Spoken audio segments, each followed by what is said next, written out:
How you doing, guys and gals? I hope you're having a great day. Wanted to talk about today. This will be kind of a rebuke video, but not on the two that I said I was going to do. This rebuke video will be on, I'm not even going to mention the person's name. It's going to be on the false teaching of two types of Gentiles.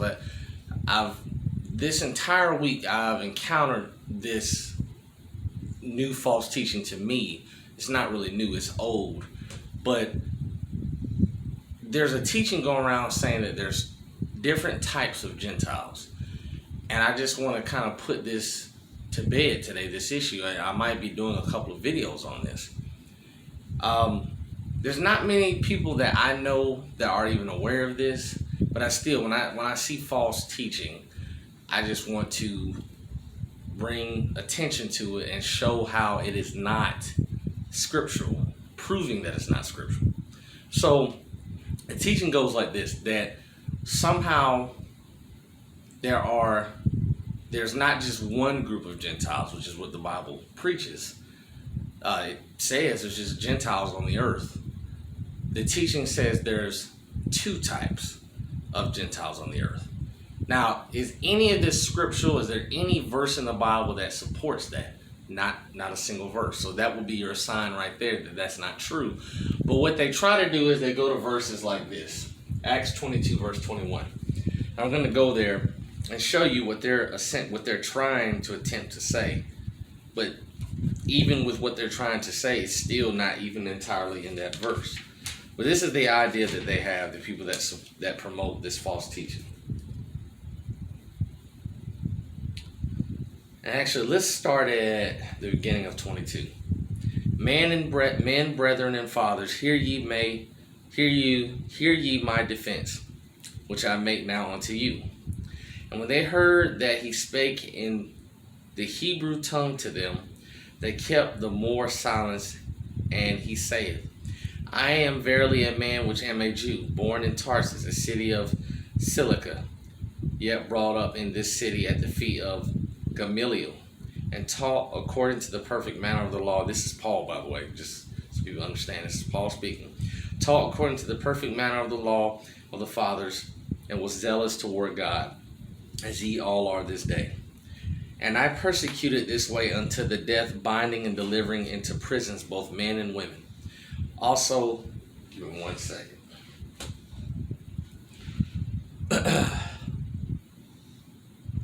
As also the high priest doth bear me witness, and all the estate of the elders, from whom also I received letters unto the brethren, and went to Damascus to bring them which were there found in Jerusalem, for to be punished. And it came to pass that as I made my journey and was come nigh unto Damascus, about noon suddenly there shone from heaven a great light round about me.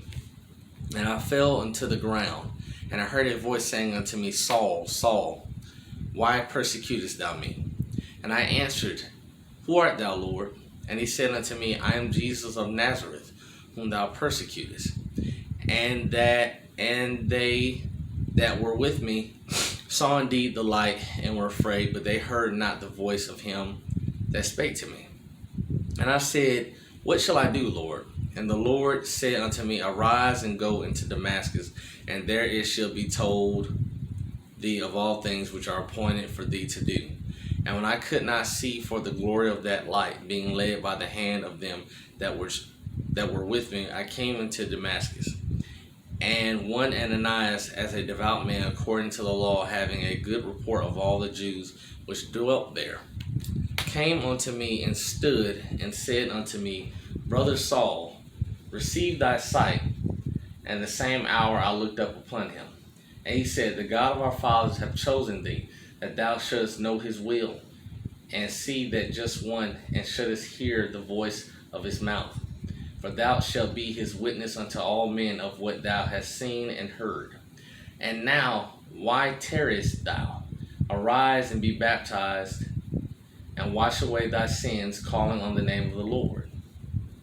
And it came to pass that when I was come again to Jerusalem, Even while I prayed in the temple, I was in a trance, and saw him saying unto me, Make haste, and get thee quickly out of Jerusalem, for they will not receive thy testimony concerning me. And I said, Lord, they know that I am in prison, and beat in every synagogue them that believe on thee. And when the blood of thy martyr Stephen was shed, I was standing by and consenting unto his death, and kept the raiment of them that slew him. And he said unto me, Depart, for I will send thee far hence unto the Gentiles. And they gave him audience unto his word. Now, let's just stop here at 21. Let's just become, what is 21 saying? And he said unto me, Depart, so he's saying leave, for I will send thee far hence unto the Gentiles. How is this two types of Gentiles? You're reading what I'm reading, right? How is this two types of Gentiles? It's not. But let's keep reading. And they gave him audience unto his word, and then lifted up their voices and said, Away with such a fellow from the earth, for it is not fit he should live. And as they cried out and cast off their clothes and threw dust into the air, the chief captain commanded him to be brought into the castle, and bade that he should be examined by scourging, that he might know wherefore they cried so against him. And as they bound him with thongs, Paul said unto the centurion that stood by, Is it lawful for you to scourge a man that is a Roman and uncondemned? When the centurion heard that, he went and told the chief captain, saying, Take heed which thou doest, for this man is a Roman. Then the chief captain named and said unto him, Tell me, who art thou, a Roman? He said, Yea. And the chief captain answered, With a great sum obtained I this freedom. And Paul said, But I was freeborn. I'm going to stop there. So they try to use this to support two types of Gentiles. I don't even know what they're talking about. Unless they're trying to assume that, I mean, not even assume, it would be correct. This Roman centurion, right? He's a Gentile, but this is a Gentile that is what? Let's go back.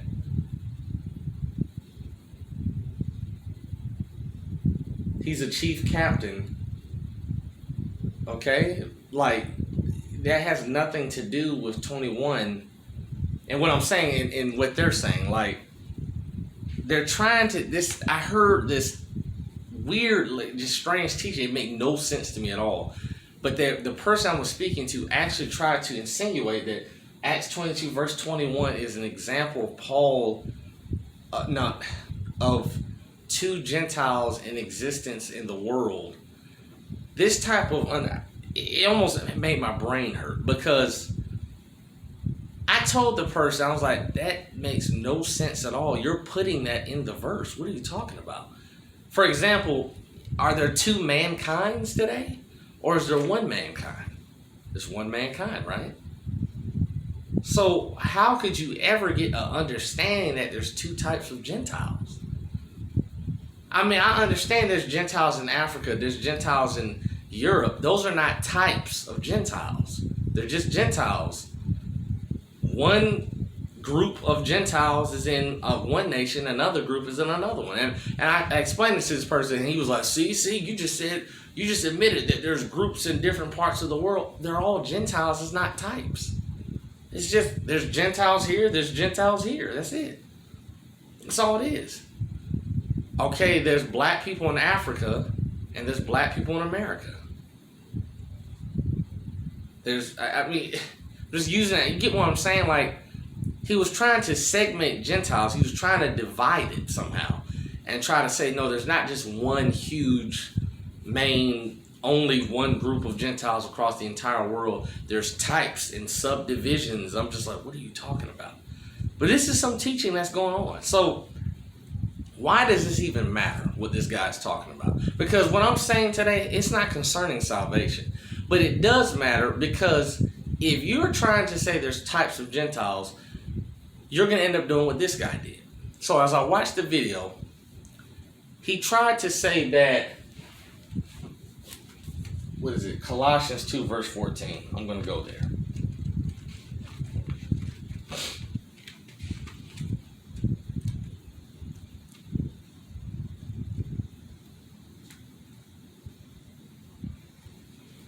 blotting out the handwriting of ordinances that was against us, which was contrary to us, and took it out of the way, nailing it to his cross. He tried to say that the Gentiles, the law was never even against Gentiles whatsoever. And I said, yes, it was. And then he tried to say in 14, ordinances is not in reference to the law. And I'm like, the ordinances, the rules were in the law. It's the law. So the ordinances, it's not even if, they were blotted out. All ordinances. But believe it or not, some people actually try to argue that.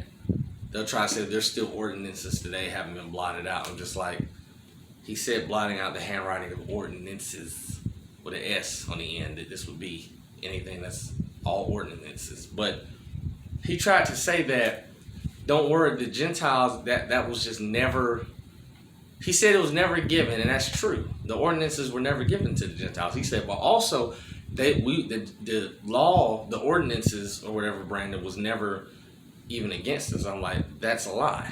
Because again, in Romans 11 verse 13, Paul tells you he speaks to Gentiles, he's the apostle of the Gentiles. So who is he speaking to in Colossians 2 verse 14? Now, you got different groups that believe different things. They'll say, well, that's only to save people. But again, they ignore Romans 11 verse 13, which says he speaks to Gentiles, he's the apostle of the Gentiles. This logically means that all Paul's information is always directed towards Gentiles. And to save people that are in Colossians 2 verse 14, what did they used to be? Gentiles.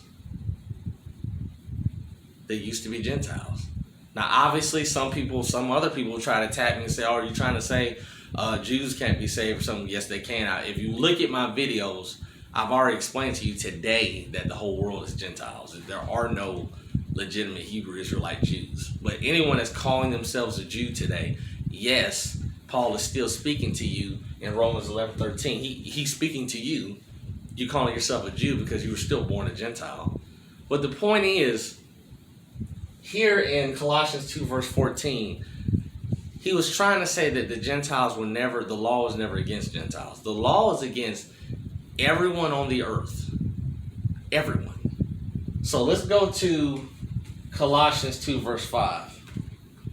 Colossians 10 verse 5.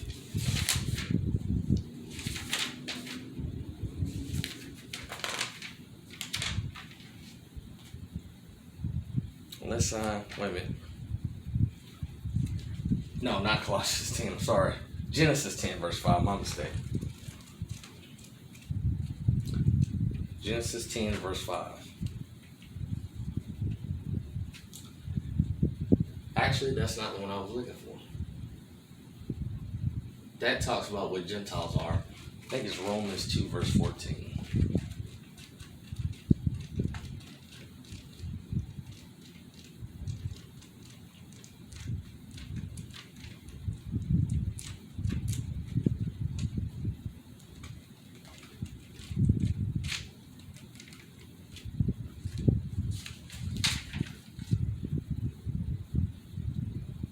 For when the Gentiles, which have not the law, do by nature the things contained in the law, these having not the law are a law unto themselves, which show the work of the law written in their hearts, their conscience also bearing witness, and their thoughts the meanwhile accusing or else excusing one another.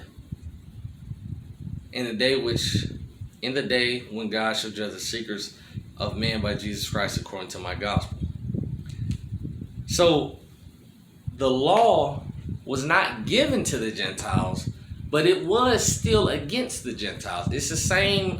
Best way I can compare this is there are laws in North Carolina that I am not aware of. If I was to break one of those laws in North Carolina, but I am not aware of it, it's not an excuse, right?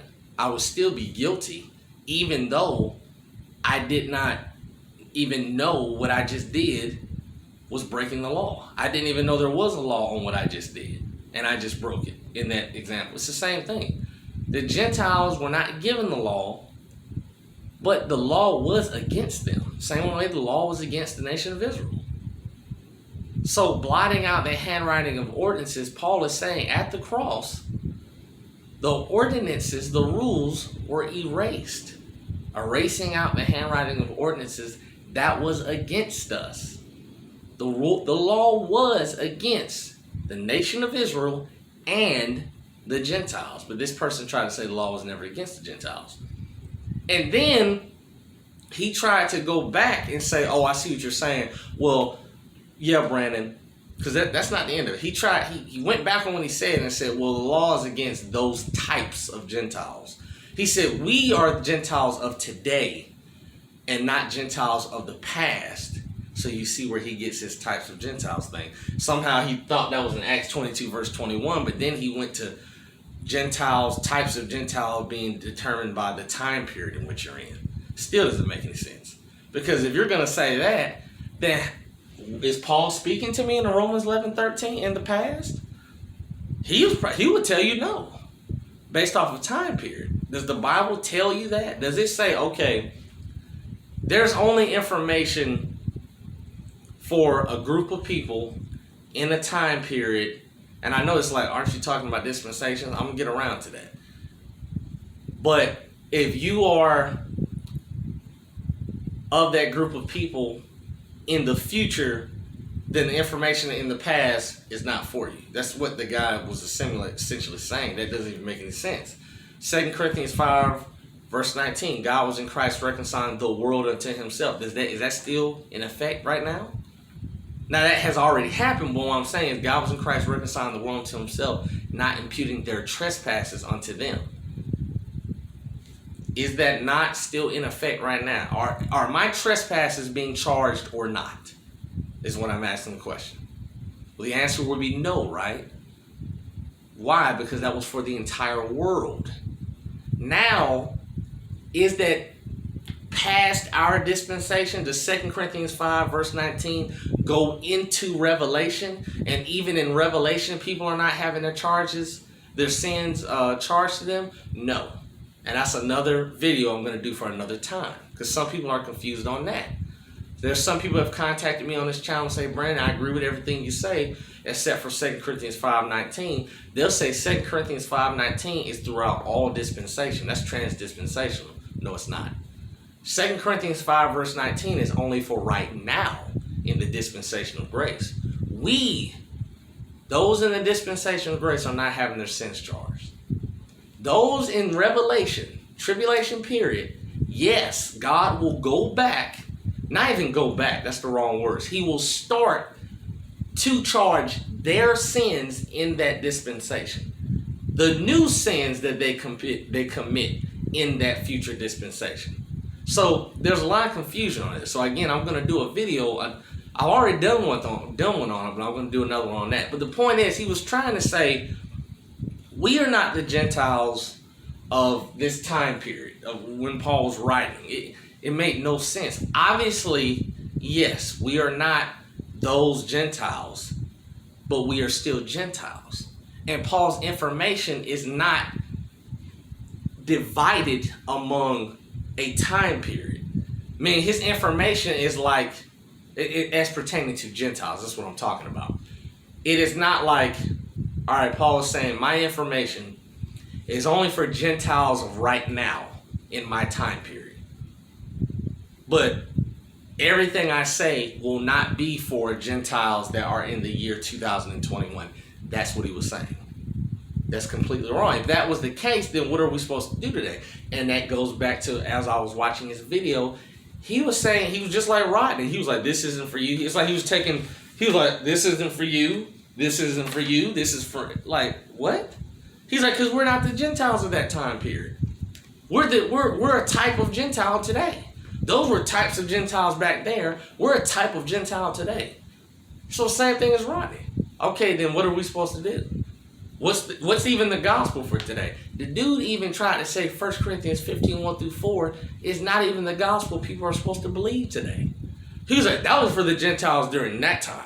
But we're different types of Gentiles. So don't worry about that. Yet he admitted he believed that. He's like, I'm not trying to say don't believe that. So he believes 1 Corinthians 15, 1 through 4, but he's saying that's for the Gentiles in the past, not for today. No, 1 Corinthians 15, 1 through 4 was for the Gentiles all throughout the dispensation of grace, whether it be past, present, or future. Christ died on the cross for all of our sins. He was buried and rose again the third day. So you see the danger of these two types of Gentile heresy and segmenting? Because then you can actually say, if you were to agree this way, that this information is irrelevant to you. Paul was just saying this information to these Gentiles, this is only for them. You could say 2 Corinthians 5 verse 19, oh, when it says world there, Brandon, it's not talking about the world as in throughout the entire dispensation of grace. No. Only at that time, in that year or 6 months, that world. What? But then, as I said, there's people that will come to this channel, and because they hear the word world, they basically go straight universalist, and they say world means world. That means throughout all time, across all dispensations. No, it's not. So again, you have to watch out. It's like a spectrum, or like a, you got universalism down here, and legalism over here. You don't want to be on the other side. You want to understand dispensations so you can be right here. So, because again, if you start saying world, you're going to go more to the universalist side. That is what 2 Corinthians 5 verse 19 says. God was in Christ reconciling the world unto himself, not imputing their trespasses. But that is not God saying throughout all time, I will never impute the world's trespasses. There are people that think that. No. For our world, during the dispensation of grace, God is not imputing anyone's trespasses. Our world, during the dispensation of grace. So, this whole types of Gentile thing that this guy said, man, was just insane. And there's so many, but at the same time, he just kept contradicting himself. He kept choosing to say he does, and I get what he's saying. He's trying to say, not like I agree, but he's saying like, oh yeah, I believe 1 Corinthians 15, 1 through 4, but I'm just saying that was for those types of Gentiles. That information was for those types. It's not necessarily for us. I mean, he sounds similar to Rodney Knight. I think I've talked about him. Rodney Knight does not believe 1 Corinthians 15 verses 1 through 4 is the gospel that saves today. He has a whole nother idea on what saves. I forgot what it was, but that's what happens when you start doing it. Like Trey told me, it's like I'm trying to remember what he sent me. We were talking about this. There's people trying to, it's basically hyper dispensationalists. They're trying to divide things where it should not be divided, such as Gentiles. Yes, are there Gentiles in the tribulation? Yeah. Are they Gentiles now, right now? No. So nobody in tribulation could say, well, I'm a Gentile, Paul's my apostle. No, that won't work. And I know some people are mixed on that. They're like, well, why not? Isn't Paul the apostle of the Gentiles during the dispensation of grace? Is Paul the apostle of Gentiles in the tribulation? See, you see how you have to understand? Now you might say, then who's the apostle of Gentiles in the tribulation, in the revelation period? No one. There's no apostle of Gentiles. Well, what do you do if you're a Gentile in a tribulation? Convert to be a part of the nation of Israel. Then who do you get your information then from then? If you're a Gentile in the tribulation, you want to be saved and all that stuff, right? So you convert over to being a Jew, to being part of the nation of Israel during the tribulation period, a future time period. Who would you get your instructions from? Your instructions now would be from Peter, Matthew, Mark, Luke, John. So, for example, John will be relevant to you. 1 John, Peter, all these guys, they will all be relevant to you now, because now you are part of the nation of Israel in that future time period once you convert over. But a Gentile in the tribulation, Paul is not their apostle. This is something that people are confused on. It's like they see Romans 11 verse 13, and again, they do that universal thing, and they'll say, Paul is the apostle of Gentiles throughout all time. No, only during the dispensation of grace. There are things only for the dispensation of grace right now. So, again, but this whole two types of Gentile thing is really dangerous. Because again, you can do stuff like just X out Colossians 2 verse 14, and you could say, oh, that's not for me. That was to those types of Gentiles. Give me 1 second. All right, good on time. So, this heresy that I heard, and I was going to go to Genesis 10 verse 5 to explain what Gentiles are, but I'm pretty sure everyone understands that. Yeah, so it was, the person believes his sins were forgiven at the cross through Christ's shed blood. He believes Christ died on the cross for his sins and buried and rose again the third day. I'm not questioning his salvation. I'm questioning the fact that he's preaching heresy. And yes, is it possible for a person to be saved and still preach heresy? Yes. I know people that, again, believe what I just said. They believe Christ forgave their sins at the cross through his shed blood. They believe Christ died on the cross for their sins, was buried and rose again the third day, and they know God is not charging sins anymore. They know he stopped charging sins there at the cross. But they don't believe in, they don't believe the catching away, the rapture. They just think that's a non-doctrine. They're like, there's nothing in the Bible that says we're going to be called up to meet the Lord in the air. I'm like, yes, there is. And I show them the verse, and then they just completely deny it. I believe they're saved. Now you might say, how is that possible?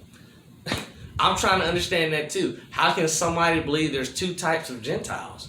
How is that even possible? There's nothing in the Bible that even says that. There's no verbiage. There's nothing in the Bible that says there are two types of Gentiles. Nothing. There's one group of Gentiles on the earth. And you know who that group is? The people that are not a part of the nation of Israel. Everyone today on the earth is Gentiles. Everyone. All humanity. One. What are they? Gentiles.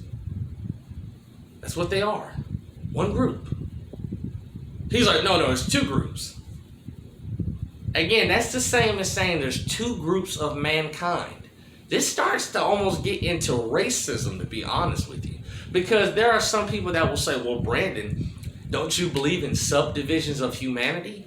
Of mankind? Don't you believe that there's, just different versions or something of man? I'm like, no. I just believe in the world is one blood. Which, again, right now, there is no nation of Israel, so we're all one blood. There's no way to say, well, this their blood, and the nations are one blood, and that's what's on the earth right now is the nations. There is no nation of Israel today. That's not God's nation of Israel over there right now. So it starts to get over into a little bit of racism because it's like, if you believe there's like subdivision, if you can say there's two types of Gentiles, or if you were crazy enough to say there's two types of humanity, again, there were plenty of people in the past that thought that there were like subdivisions of humanity. And they tried to say white people was at the top, the epitome of all humanity. And black people and Hispanics and Chinese are all like degenerates. They're all like, they're just not as superior as the white man. That was a real teaching in the past. Some people still believe that today. So they'll say like the white guy is like the epitome of genetics and everything else, but every other color of skin person is like is like a subhumanoid. That's what it is. Oh, they're not really like the best humanoid. They're a subhumanoid. Becomes racist. No, this subhumanoid or humanoid is all a lie. We're all one blood, and we all just have different color skins. We are one. We're humanity. I mean, God says it right there. If he's telling you, if all the nations are one blood, how could someone come along and say there's two bloods? No. How can someone come along and say there's two types of Gentiles? No. How can somebody say there's two types of humanity? You can't. These are all lies. No, there's one humankind, there's one mankind, there's one Gentiles, there's one nation of Israel. Not today, they're not going on right now. But you can't say there's two types of Gentiles thing.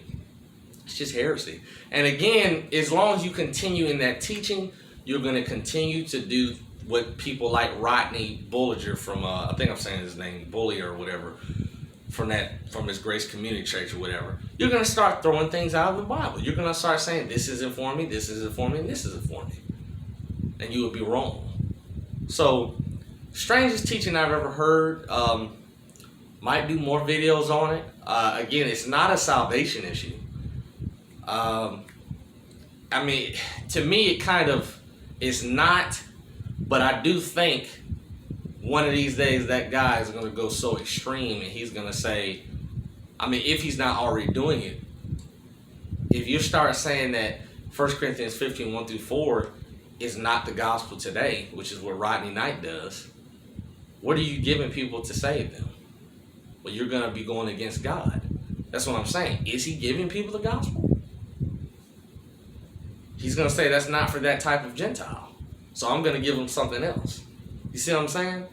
So he believes what happened at the cross, but what is the information you're disseminating? It's like a universalist.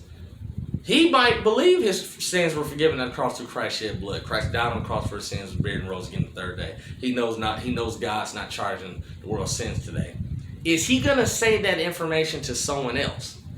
No, because he's going to say, there's no need for me to say that to anybody. Everybody's going to get saved. So he's going to keep that information to himself. He's not going to go out and tell people that. He's a universalist. In this example, the person I'm talking about is a universalist, so he's not going to tell anybody anything, because in his false belief system, everybody's going to be saved. So there's no point of him telling anybody anything. So, alright guys, I hope you got that. I'll be coming out with some more whiteboard videos. I know I haven't done these in a while. And definitely those rebuke videos. Alright guys, have a great day.